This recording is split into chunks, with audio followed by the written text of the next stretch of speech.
So the last house, it was land, right? So it was, how many acres? 14 acres. 14 acres. So talk about what land is all about and that what you can get. I mean, we clearly showed and saw this is what Texas is all about, right? In terms of land. Right. So when I moved here, in 2012, it was easy to get a house on 10 acres under $500,000. These days, you would be mind blown to be able to find something like that. I've seen land prices move from $8,000 an acre to over $25,000 an acre just since 2012 when we moved here, which I remember being in Flint, which is south of Tyler, and some people were asking $12,000 an acre for land, and I was like, that's absurd. Nobody's ever going to pay that, and I was such an old stick in the mud, thinking that. And now, look, here I am eating my words, telling those people that this land was, junk and that we should never pay that. Ouch. They love me still, I promise. They got a great house in White House anyway.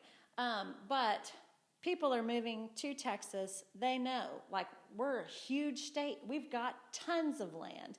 But it's not all just in East Texas. And with land, you have to know what you're doing. You have to know, hey, even on not a push mower, a riding lawnmower. If I've got 10 acres and a riding lawnmower, you're still going to be on that thing all day. And you still have to have a fence. And you still have to have a flower bed. And what are you going to do with that? And how are you going to take care of that? You better bring a cooler on the back of your, Yes. You can wear the beer helmet with the little things. You'll need it. And it's hot. And so when people come here and they tell me they want a little bit of land, to Texans, that can mean a lot of things because to us, a little bit of land is 10 acres, and to you, it might be half an acre. Right. So I always kind of chuckle when people say that to me because there's a lot of variation there, but, it's really hard to nail something down and figure out what you're looking for. That house was kind of great for somebody who's wanting to get into land ownership because it was surrounded by woods. Right. You don't have a ton to maintain, and you only have a little bit of grass, and most of it is your driveway that you can, mow just by driving up and down your driveway. Mm-hmm.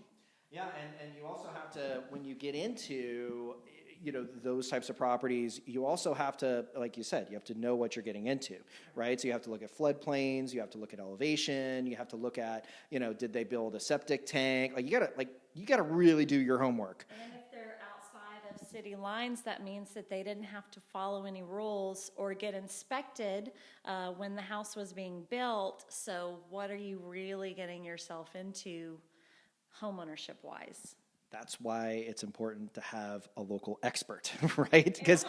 And a home inspector. But that's your value, right? Right. Like when you're looking at different properties, whether it's the starter ranch that we talked about, or getting into something a little bit more complex like land, you want to have someone local that's going to help guide you because I'm sure there's plenty of people that'll make a buck off anybody, right? They are, and that is one thing that's kind of hard right now in real estate is people see the boom and they see how Texas is getting 10,000 new residents every day, not necessarily Tyler, but Texas, and so a lot of people hear that and they'll think, well, I'm going to go be a realtor. I can just have lunch with somebody and collect a check. Well, it is way more than that. It's knowing the difference between a slab foundation and a pier and beam. And it's knowing how to kind of help people and guide them in what they're saying. If this house faces west, your utility bills are going to be really high because it's 110 degrees in the shade here,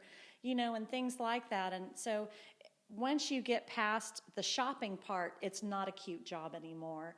Right. And that is when you're ready to have an expert who knows how to review a title commitment or a survey to know if your fence is even on the right part of your little bit of land. And, what if your neighbors have cleared out 10 acres of your land and made a big old brush pile and they can't even burn it? And it's yours. So, there's a lot of stuff that goes into that. And it is, like you said, it's very good to have somebody local with local knowledge.